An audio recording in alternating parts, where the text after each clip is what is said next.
radical policies and dirty politicians put your family at risk on the road.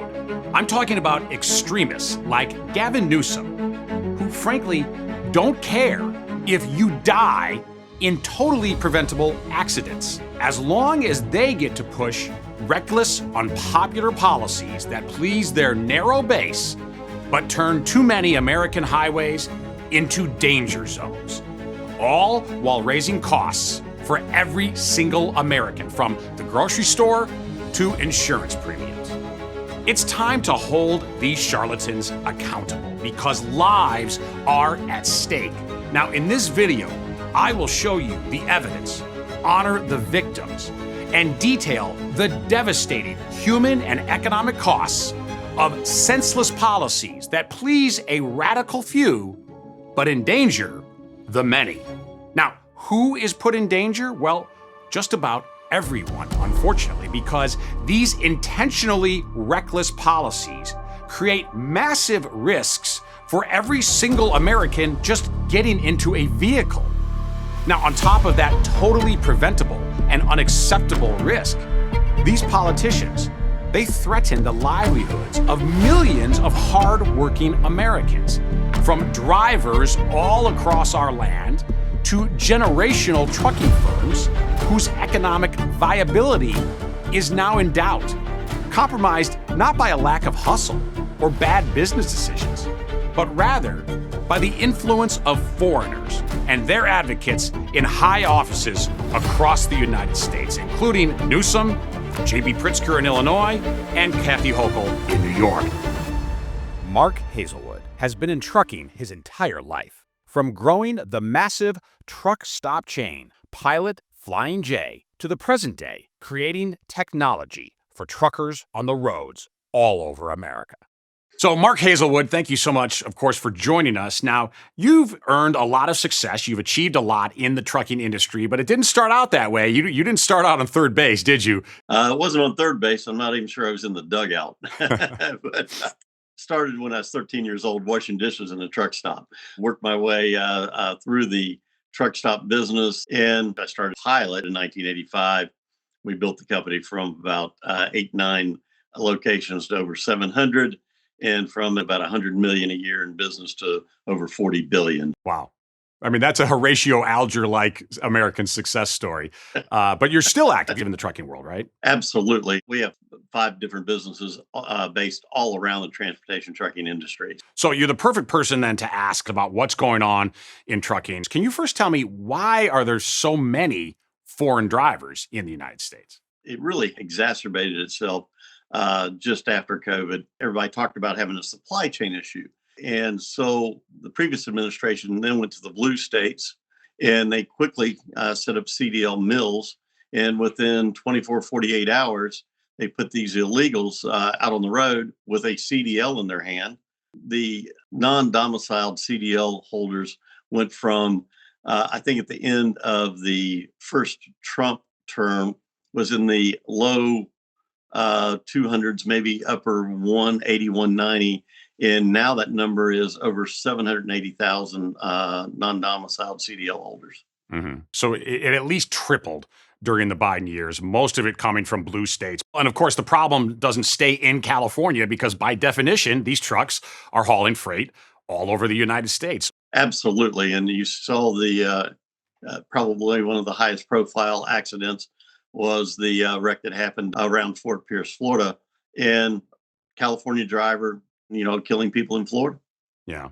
Aside from the very real dangers of them being on the road, they have these electronic logging devices, and some of them are being manipulated for people and firms that want to cheat. Is that correct? That's correct. And it's the electronic logging devices that were supposed to eliminate the dual logbook cheating that was out there. But it's self-certification, kind of like grading your own papers.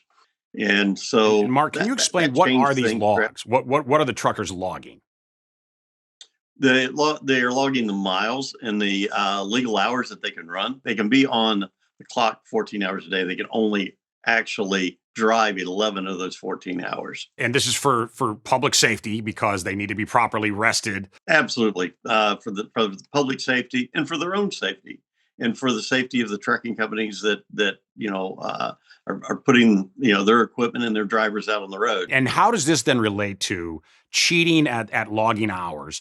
How does that relate to foreign drivers? The foreign drivers come in and they figure out how to manipulate the ELD, and to that effect, the trucking company is generally paying those drivers considerably less than those that are doing it legally. They can pay them literally half of what they're paying those that are running illegally. On the economic side, an American firm that is doing it the right way, it seems to me, Mark, that American firm is at a real disadvantage now economically. It's incredible just to hire and train a driver, put them in the seat, and get them to where they can drive on their own. You're going to say a minimum of $12,000, upward of $15,000 per driver, and that doesn't include schooling. Mark, let me ask you about that aspect from the driver's perspective. Driving trucks has long been a really great way for blue-collar people in America to make a very substantial living. From their perspective, is it unfair that they have to face this kind of competition in the labor market from illegal immigrants? Oh, without a doubt. The reason that you have declining freight rates is the fact that you have much more capacity than you have freight. And so what you're really doing is you're replacing really, really good truckers with really, really bad ones. So, Mark, how about a fix? What needs to happen? What are the reforms?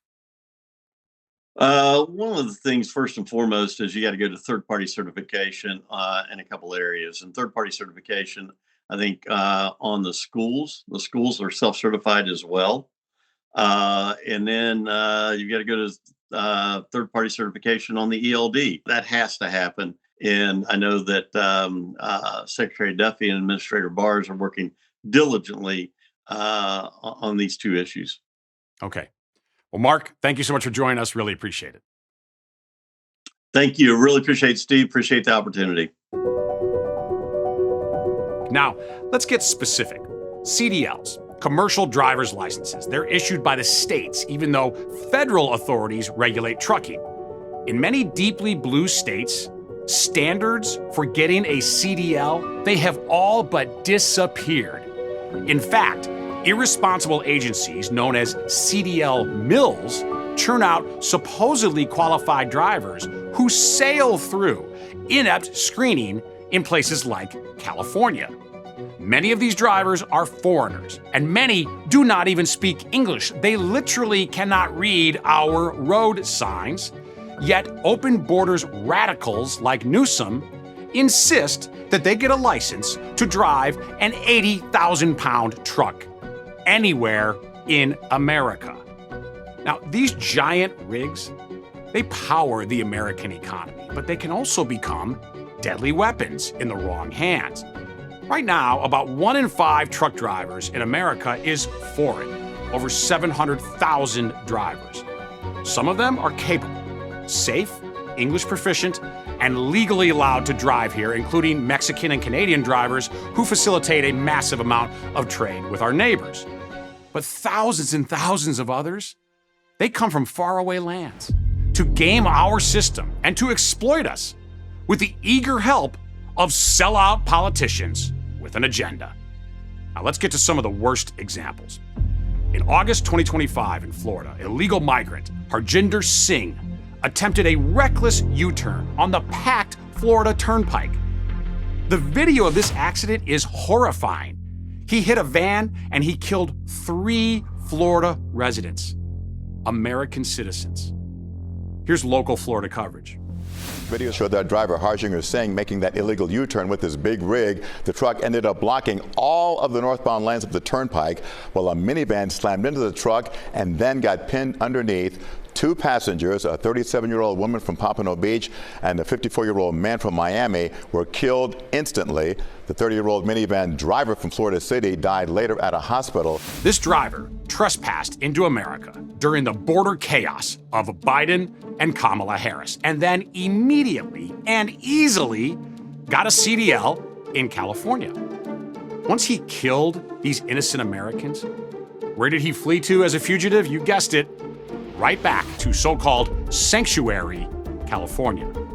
But thankfully, Governor DeSantis would not tolerate such deadly criminality, and this cretin was promptly arrested by Florida officials who went to California to get their man, including Florida's Lieutenant Governor, Jay Collins, a retired Green Beret, shown here. In 2018, he illegally crossed the border, came here, and ended up getting a commercial driver's license, a CDL. When he was pulled off the side of the road, he answered 3 out of 16 questions properly. Why was he driving in the first place? He didn't have basic English proficiency, he didn't know the road signs, and yet he is driving a giant vehicle across our state. And let's not overstate, we cannot say this enough. 3 lives ended early because of that, because of failed border policy. A similar tragedy unfolded right in Newsom's backyard when a different man, also named Singh, killed innocent motorists on the 10 freeway near Los Angeles. In that case, Jasonpreet Singh crossed Biden's open border and got a CDL and then recklessly killed 3 California citizens, including a high school coach and his wife. Even though he was illegal as driver and not trained to drive, he got a California CDL before he plowed into multiple vehicles without even trying to brake. The Department of Transportation says California violated federal laws that allowed Singh to get behind the wheel, leading to the crash in Ontario. The Department of Transportation says the state failed to enforce stricter requirements for commercial driver licenses for non-U.S. citizens. That crash, it's hard to watch, but imagine the pain endured by the victims' families. Coach Nelson and his wife, they did nothing wrong, yet they paid with their lives for the insanity of heartless politicians. This is sadly a reminder of how precious life is and how fast it could be taken away at the hands of somebody who is driving irresponsibly, somebody who is impaired. The driver was living in Yuba City in Northern California. While these stories are some of the worst examples, they're not isolated. Instead, there is a nationwide trend of abuse. In addition to the awful human toll, the economic consequences are severe as well. Why? Well, because illegal alien drivers are, of course, cheaper than legal U.S. citizen truckers. Skipping real training, cutting corners, it means that these drivers and the irresponsible, shoddy firms that employ them, they can offer cheaper rates and they can undercut legitimate American firms that do things the right way. Nathan Meisgeier is the president and chief counsel of Werner in Omaha, one of the leading logistics and trucking firms in America. Nathan Meisgeier, thank you so much for doing this. So you're a very successful, prominent executive in the trucking industry, but I'm sure it wasn't always that way. So how did you get started? What's your background in trucking? First of all, Steve, thanks for having me. I'm super excited about this conversation. So I grew up in a small town in Nebraska. I had my first job when I was 8 years old, and have Social Security wages to prove that from 8 years old. I grew up wanting to be a lawyer, went to Harvard Law School in 2005, came to Werner Enterprises to handle truck accident litigation, worked my way up through the company. And a couple of years ago, the board of directors appointed me to be the president of the company. Fantastic. So Nathan, tell us about Werner Enterprises. So Werner was founded in 1956 by one man, C.L. Werner, sold his family vehicle to put a down payment on a single truck so that he could be a truck driver. That's what he wanted to do. And so C.L. drove one truck until he paid it off, bought a second truck, bought a third truck, grew that organization to what it is today. We've been publicly traded for 40 years. We're going to do about $3.5 billion in revenue this year. We have about 10,000 trucks on America's roadway, and we're safely delivering America's freight. So Nathan, let me ask you, why are there so many foreign truck drivers in the United States right now? The influx of foreign drivers in the United States is really a recent phenomenon. In the last 10 years or so, it's been caused by lax enforcement. In order to comply with the rules in the United States to drive a truck, you have to be able to speak and read English in order to safely operate a truck. And it's pretty common sense. About 10 years ago, a Democratic administration decided to stop the enforcement of that rule. The other example is non-domiciled drivers. So non-domiciled is a rule that was put in place with the thought being, if I lived in Nebraska and I couldn't take my driver's test in Nebraska and I took it in Alabama, I could get my CDL somewhere where I don't necessarily live, and I could still legally obtain my commercial driver's license. It was taken advantage of by immigrants who had work papers, and in certain states were allowed to get a CDL, a commercial driver's license, and drive a truck. The estimate is there's about 200,000 non-domiciled drivers in the market right now. That's a lot of capacity that's in the market that is really hurting the trucking companies that follow the rules, like Werner Enterprises.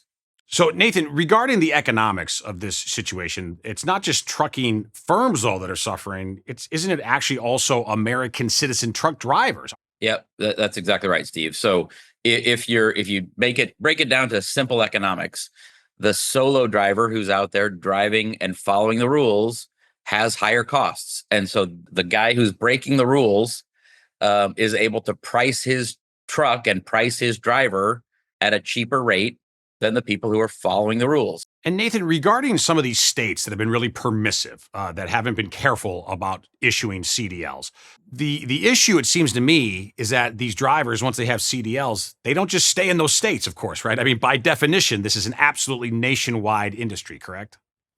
A lot of truck freight crosses multiple state lines from origin to destination.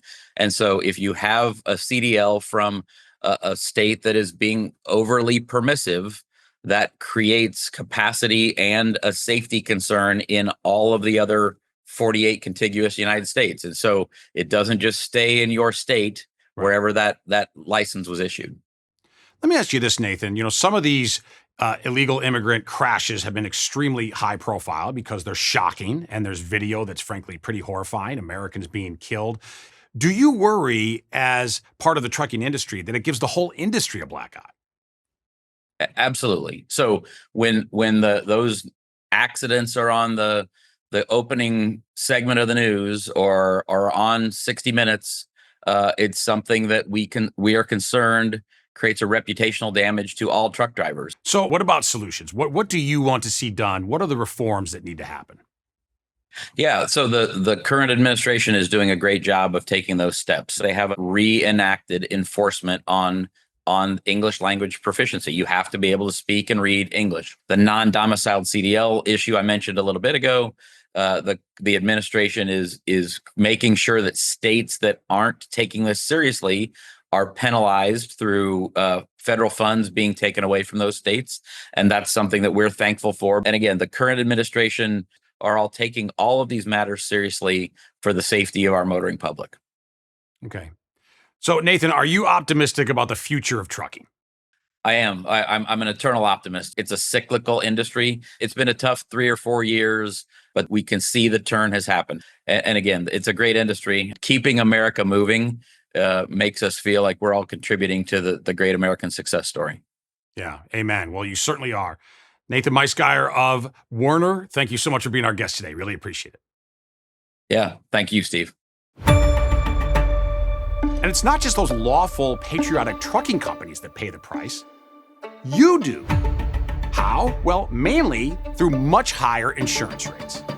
Millions of Americans are understandably very frustrated right now with spiking insurance premiums all across the country. A big reason for higher rates? More accidents caused by dangerous drivers. When combined with a trial lawyer syndicate that actively targets trucking firms, you cannot miss their advertisement signs everywhere on the highways, it creates a toxic system of preventable accidents and then nuclear verdicts that can force even responsible trucking firms out of business. This crisis has already bankrupted firms that have thrived for 3 or even 4 generations of family ownership. The illegal drivers are a threat to U.S. citizen drivers as well. There are nearly 4 million truck drivers in America, and nearly all of the U.S. citizen drivers, these are capable, salt of the earth workers who power our lives. We cannot allow unscrupulous, selfish politicians to threaten this industry and threaten these drivers who are the beating heart of American transport. No more preventable wrecks. No more funerals for young victims. And no more sky-high insurance costs. American roads for American drivers. Prioritize our safety, our economy, and our people.